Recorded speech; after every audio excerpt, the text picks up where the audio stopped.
Alhamdulillahi Rabbil Alamin.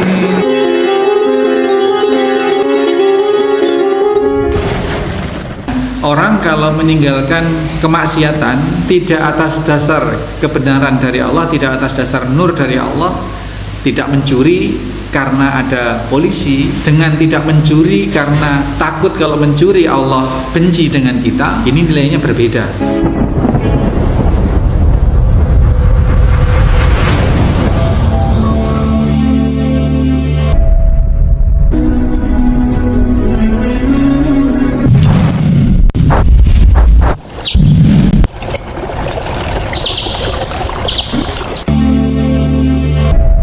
Bismillahirrahmanirrahim.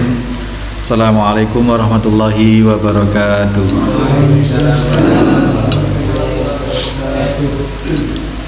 Innal hamdalillah nahmaduhu wa nasta'inuhu wa nastaghfiruh wa na'udzu billahi min shururi anfusina wa min sayyiati a'malina may yahdihillahu fala mudhillalah wa may yudlil fala hadiyalah. Asyhadu an la ilaha illallah wahdahu la syarikalah. Asyhadu anna Muhammadan abduhu wa rasuluhu la nabiyya ba'dah. Allahumma sholli wa sallim wa barik ala Muhammadin wa ala alihi wa sahbihi wa mawala. Qala Allah Ta'ala, ya ayyuhalladzina amanu taqullaha haqqa tuqatih wa la tamutunna illa wa antum muslimun. Shadaqallahul azim. Bapak-bapak, ibu-ibu, hadirin hadirat jamaah sholat maghrib Masjid Al-Muslimun Curah Ceru Situbondo, rahimani wa rahimakumullah, serta segenap mustami dimanapun berada saat ini, rahimani wa rahimakumullah. Takwa itu tadi sudah kita sebut, pelajaran kita dari kecil, menjalankan segala perintah. Itu yang kemudian ternyata kita menemukan satu dalil, menemukan satu penjabaran yang rinci bahwasanya tidak cukup hanya menjalankan perintah, tetapi harus melalui frame atau masuk dalam konteks anta'mala bi ta'atillah ala nurin minallah, ala nur minallah. Itu harus dasarnya itu, menjalankan perintah itu otomatis menjalankan satu amaliyah kebaikan yang didasarkan untuk taat kepada Allah atas dasar apa? Cahaya atau kebenaran dari Allah Subhanahu wa taala. Kemudian yang berikutnya, di samping kita menjalankan ketaatan yang tadi sudah kita bagi, ketaatan itu, ketaatan atau amaliyah yang kita lakukan, ketaatan itu menjalankan perintah ya atas dasar kebenaran dari Allah, ada kewajiban, ada kesunahan, dan ada kemubahan. Mubah itu Bapak Ibu sekalian sesuatu yang hukum asalnya tidak menimbulkan efek apa-apa, dikerjakan tidak dikerjakan, kayak makan itu ya, kayak makan minum itu, makan minum tidak apa-apa, tidak makan tidak apa-apa, tidak minum tidak apa-apa, makan tidak apa-apa, minum juga tidak apa-apa. Tetapi hebatnya Islam itu adalah segala sesuatu yang mubah sekalipun apabila didasari dengan niat untuk taat kepada Allah, maka dia akan bernilai ibadah. Tidak ada sekecil kebaikan pun, tidak ada sekecil perbuatan pun yang tidak diharamkan oleh Allah itu tidak menjadi pahala kebaikan, kecuali kalau didasari oleh niat yang benar. Tidak ada yang tidak bernilai ibadah kalau didasari dengan niat untuk takwa kepada Allah Subhanahu wa taala. Makan itu hukum asalnya mubah, tapi apabila kita niatkan untuk beribadah kepada Allah dalam rangka memelihara jasad fisik kita, memenuhi hak fisik kita, kemudian agar kita memiliki energi untuk beribadah, untuk melakukan kebaikan-kebaikan, maka makan itu bernilai pahala. Maka Nabi SAW, hal yang sekecil apapun menurut pandangan kita selalu dibekali kita oleh niatan-niatan yang baik. Di antaranya dengan doa, dengan basmalah. Ya, segala sesuatu kebaikan ya segala sesuatu kebaikan apapun, sesuatu yang tidak buruk, sesuatu yang tidak bermaksiat kepada Allah, meskipun itu derajat awalnya adalah mubah, apabila diniatkan bismillahirrahmanirrahim, maka dia akan bernilai ibadah. Sebaliknya, amal perbuatan yang sepertinya sangat besar, apabila tidak dilandasi dengan niat bismillahirrahmanirrahim, maka fa'ata'u, jadi rodun atau menghilang atau sia-sia atau tidak bernilai apa-apa, gitu ya. Jadi sedemikian kita dituntun oleh Allah melalui baginda Nabi Shallallahu Alaihi Wasallam untuk memberikan nilai dari amaliyah yang hukum asalnya mubah sekalipun akan bernilai ibadah dan menghasilkan kebaikan, reward atau pahala di sisi Allah Subhanahu wa taala. Sebaliknya kemudian elemen yang berikutnya selain antakmal bi taatillahi ala nuri minallah adalah tadruka maksiatallah ala nuri minallah. Jadi dia, orang yang takwa itu adalah dia meninggalkan segala macam kemaksiatan di sisi Allah, ya. Atas dasar apa? Juga atas dasar ala nur minallah. Ini bedanya. Orang kalau meninggalkan kemaksiatan tidak atas dasar kebenaran dari Allah, tidak atas dasar nur dari Allah, tidak mencuri karena ada polisi, dengan tidak mencuri karena takut kalau mencuri Allah benci dengan kita, ini nilainya berbeda, Bapak sekalian. Tidak mencuri karena khawatir kalau nanti ketangkap malu, dengan tidak mencuri karena memang sadar bahwa kalau saya mencuri saya berarti bermaksiat di sisi Allah. Ini bedanya. Maka tidak sebatas, tidak hanya cukup dengan definisi takwa itu, tidak cukup hanya meninggalkan larangan, tetapi meninggalkan larangan yang didasari oleh nur Allah Subhanahu wa taala, oleh kebenaran, oleh niat karena Allah Subhanahu wa taala. Ini bedanya. Maka kerangka takwa itu harus meliputi dua hal ini, Bapak sekalian. Menjalankan segala ketaatan, segala perbuatan baik yang diniatkan dengan taat kepada Allah berdasarkan tuntunan nur, merupakan pensyariatan dari Allah. Demikian juga meninggalkan yang dilarang oleh Allah Subhanahu wa taala itu atas dasar juga yang dituntunkan oleh Allah Subhanahu wa taala. Karena ada banyak kita jumpai orang tidak mau mencuri, orang tidak mau berzina, orang tidak mau menyakiti hati orang lain, tetapi merasa cukup hanya itu. Dia, tetapi di saat yang sama dia tidak menjalankan perintah Allah untuk sholat, untuk puasa, untuk zakat, dan seterusnya. Ya, prinsipnya adalah yang penting tidak menyakiti, tidak nyalai orang, dia sudah merasa cukup untuk nanti menghadap kepada Allah. Nah, ini tidak masuk dalam kerangka takwa. Tidak masuk dalam kerangka takwa. Hanya meninggalkan larangan tetapi tidak melaksanakan perintah. Itu. Jadi takwa itu meninggalkan perintah, meninggalkan larangan itu adalah merupakan bentuk dari ketakwaan kalau didasari ala nur minallah. Betul-betul niatnya karena memang takut kepada Allah Subhanahu wa taala, karena taat kepada Allah, untuk memang Allah menyuruh kita meninggalkan daging babi itu konon sangat enak, dagingnya empuk atau apalah begitu. Tetapi umat Islam dilarang makan babi.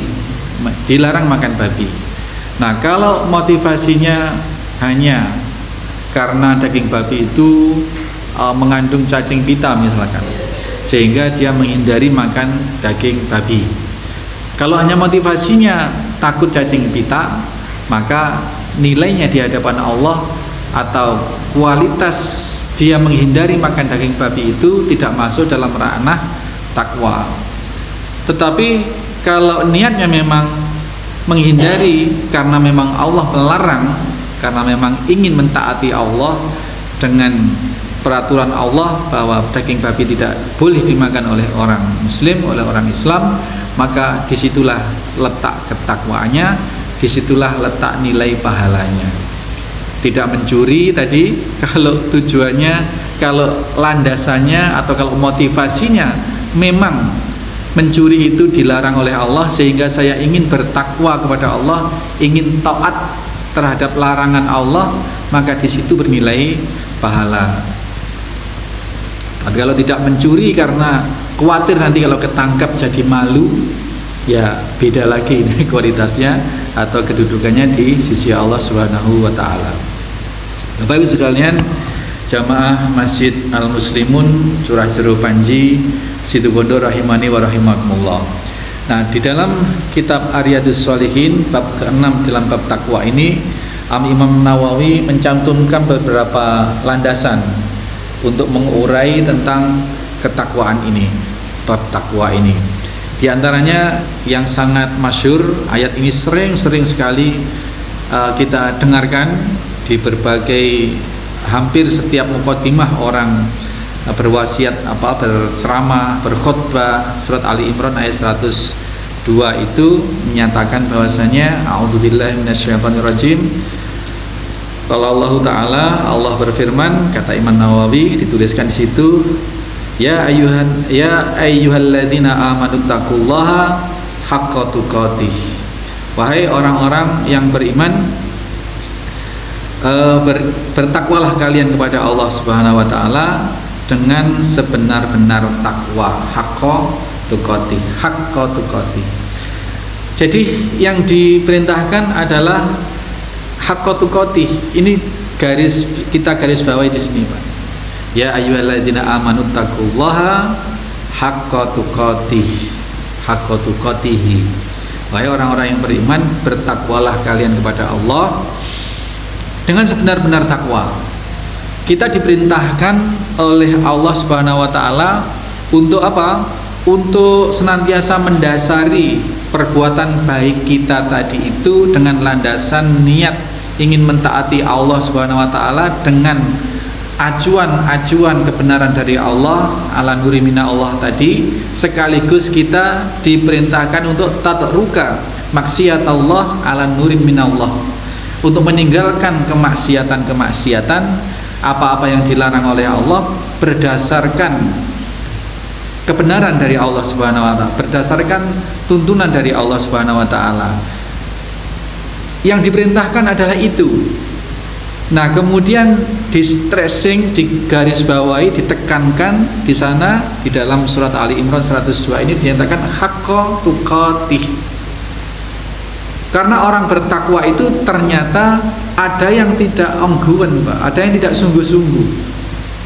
Maka di situ haqqa tuqatih, yang diminta bertakwa wahai orang-orang beriman, takwa usira kelawan takwa sing bener-bener. Bertakwalah kalian dengan ketakwaan yang sungguh-sungguh. Nah, ini mengisyaratkan pada kita berarti ada ketakwaan yang tidak sungguh-sungguh. Yang diminta oleh Allah adalah ketakwaan yang sungguh-sungguh. Yang sungguh-sungguh yang bagaimana? Ya tadi sudah kita urai di depan, bahwa kalau hanya sekedar menjalankan perintah, meninggalkan larangan, ini kita bisa hanya rubuh-rubuh pisang. Sholat yang penting sholat setiap waktu, ya seperti sholat gitu. Terus ya tidak mencuri, sekedar tidak mencuri begitu. Tidak dilandasi apa? Bitaatillah. Tidak dilandasi oleh niat mentaati Allah, dan tidak didasari oleh ala nur minallah. Ini yang diminta oleh Allah Subhanahu wa taala. Jalankan perintah yang sungguh-sungguh. Menjalankan perintah dengan cara yang sungguh-sungguh. Cara yang sungguh-sungguh yang bagaimana? Dengan niat taat kepada Allah, dengan memakai tuntunan yang benar, ala nur minallah, kebenaran dari Allah Subhanahu wa taala melalui pensyariatan yang benar. Kalau hanya sekedar sholat, sekedar zikir, sekedar ini tanpa memperhatikan tuntunan ala nur minallah tadi, ya kita bisa tersesat justru, Pak. Orang zikir sepanjang malam dengan bacaan-bacaan yang tidak disyariatkan oleh Allah, tidak ada tuntunan di dalam syariatan kita, tidak ada dalil yang sahihnya, gitu. Ini tersesat. Maka takwa tidak hanya sekedar kita pakai songkok, pakai sarung, pakai baju kuku, rajin ke masjid, sholat sebanyak-banyaknya, zikir sebanyak-banyaknya, wiridan sebanyak-banyaknya, tidak cukup itu. Tapi ya, meskipun niatnya taat kepada Allah, syaratnya kan dua tadi, melaksanakan antakmala, kalian melaksanakan satu perbuatan amaliyah ibadah, ya, bitaatillah, niatnya harus taat kepada Allah, menjalankan kebaikan, niatnya taat kepada Allah. Syarat yang ketiga adalah ala nur minallah, harus melalui pensyariatan tuntunan yang benar dari Allah Subhanahu wa taala. Kalau hanya beramal rajin, kemudian niat kepada Allah, ingin taat kepada Allah, tapi tanpa memakai panduan ala nur minallah, bisa tersesat, bisa dibelokkan oleh iblis hati kita, melakukanlah perbuatan-perbuatan kebid'ahan begitu. Karena ketika seseorang melakukan kebid'ahan, di saat yang sama dia menganulir kesunnahan. Bapak Ibu sekalian, kisah terbaru yang saya alami ketika rawat jenazah. Coba perhatikan aja, Pak. Rawat jenazah ketika kemudian sudah disolati, apakah di rumah atau di masjid. Sunnahnya adalah tuntunan Rasulullah SAW, ketika setelah disolati, ya, itu langsung dibawa ke makam. Dibawa ke makam, kemudian dikuburkan. Selesai dikuburkan, barulah Rasulullah berdiri di samping pemakaman itu, meminta kepada seluruh yang hadir untuk mendoakan bersama-sama, karena si mayit ini sebentar lagi akan menghadapi satu ujian, satu masalah, satu pertanyaan yang berat. Maka didoakanlah. Maka berdoanya di kuburan itu. Di suatu kampung, di suatu tempat, itu tidak, Pak. Setelah disolati di rumah duka atau di masjid atau di mana, di situ semua doa-doa dilakukan. Apakah doa itu tidak baik-baik? Apakah bacaan-bacaan yang banyak itu tidak baik-baik? Menjadi bermasalah ketika tidak mengikuti caranya Rasulullah SAW. Yang terjadi apa, Pak? Karena sudah merasa mendoakan di situ, setelah sholat itu sudah membacakan semua bacaan-bacaan kalimat thayyibah di situ, maka sudah seolah tidak merasa perlu untuk ngikut ke makam untuk kemudian mendoakan di sana. Padahal yang disunnahkan adalah mengikuti ke makam, kemudian setelah melakukan prosesi pemakaman baru berdoa bersama-sama. Nah, di saat melakukan sesuatu yang tidak dituntunkan oleh Rasulullah, di saat yang sama meninggalkan apa yang dituntunkan oleh Rasulullah Shallallahu Alaihi Wasallam. Dan ini berlaku di semua aspek.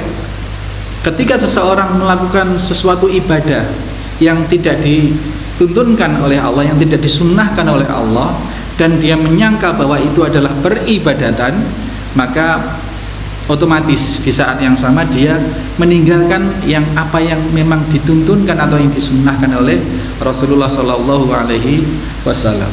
Maka ala nur minallah ini sangat penting, yang menjadikan satu